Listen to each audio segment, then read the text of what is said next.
Good morning বন্ধু বান্ধৱীসকল। ৰাতিপুৱাই গৰু গাখীৰৰ চাহ এবাতি খাই ল'লোঁ। পুৱাই চাহকাপ খালে ভাল লাগে। গাখীৰতে চাহপাত দিছিলোঁ, কালাৰটো বৰ ধুনীয়া আহিল নহয়নে? চাহকাপ খাই বৈ তাৰপিছতে এয়া ভাতৰ দিহা কৰিলোঁ। ভাতত আজি ৰাতিপুৱা জলপানেই খালোঁ, ভাত নহয় জলপান খালোঁ আচলতে। গাজৰ চালাড, তাৰপিছতে ব্ৰইলাৰ মাংস আনিছিলে অকণমান, তাৰপিছতে চিম ঘৰৰ বাৰীৰে চিম ছিঙিলোঁ। চিম বহুত লাগিছে এইকেইদিন, পানী পাইছে যে মাজে মাজে বৰষুণটো দিছে, সেইকাৰণে চিম বহুত লাগিছে গছত এইকেইদিন। খাবলৈ মন নাযায়, ইমান ভাল নালাগে। তিতা ফুল ঘৰৰে কেইটামান ছিঙি আনিলোঁ। তাৰপিছতে আজি ভাবিলোঁ আলু পিটিকিম তিতা ফুলৰ লগত। ল'ৰা ছোৱালীয়ে এনেকৈ নাখায়, তিতা পায়, সেইকাৰণে ভাবিলোঁ তিতা ফুলটো ভাল খালে মানে, সেইকাৰণে আলুৰ লগত পিটিকিম বুলি আনিলোঁ বইল। এই ঘৰৰে গাজৰো কেইটামান উঘালি ল'লোঁ। তাৰপিছতে গাজৰ বোলো অকণমান চালাড বনাওঁ, নহ'লেতো খোৱা নহয় তেনেকৈ। অকণমান জুতি লগাই দিলেহে খোৱা হয় আৰু সেইকাৰণে গাজৰকেইটা চালাড বনাম বুলি ধুই ধাই ল'লোঁ। তাৰপিছত এইয়া মই তিতা ফুল এয়া দেখাইছিলোঁ যে তিতা ফুল, তাৰপিছতে পিঁয়াজ দিলোঁ, জলকীয়া কেইটামান দিলোঁ, কেঁচা জলকীয়া, আলু বইল কৰি লৈছিলোঁ। দাইলতে মই আলু দি দিওঁ, সেই দাইলৰ পৰা আলু উলিয়াই ল'লোঁ। তাৰপিছতে এই তিতা ফুলটোত এটা কাঠি ওলাই, চাব দেই, এইটো আপোনালোকে চুচি দিব, বৰ ধুনীয়াকৈ কাঠিটো ওলাই থাকে। এই কাঠিটো উলিয়াই পেলাই দিব আপোনালোকে। গৰম হৈ আছে, চাব দেই, কাঠিটো বৰ ধুনীয়াকৈ ওলায়।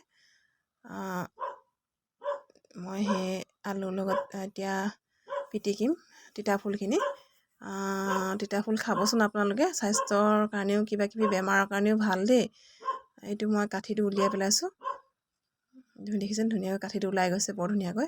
কাঠিটো থাকিলে খাবলৈ ভাল নালাগে, জাবৰ লাগে, সেইকাৰণে নিমখ অকণমানো ছটিয়াই দিলোঁ। ধুনীয়াকৈ মই এতিয়া পিটিকি ল'লোঁ। তাৰপিছতে এয়া আজি দুপৰীয়া, ৰাতিপুৱা জলপান খালোঁ, দুপৰীয়া এয়া ভাত, এয়া তিতা ফুল আলু পিটিকিলোঁ, পিঁয়াজ অকণমান জলকীয়া দি। তাৰপিছত গাজৰ দেখাইছিলোঁ, চালাড বনাই ল'লোঁ। এইখিনি পালেং খুতুৰা দি দিছিলোঁ দাইলতে। তাৰপিছতে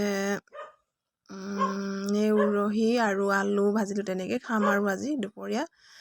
এয়া আৰু মাছ মাংস নাই, একদম ঠেহ মানে, পূৰা ঠেহ মানে, দুৱাৰ মুখতে শুই দিছে।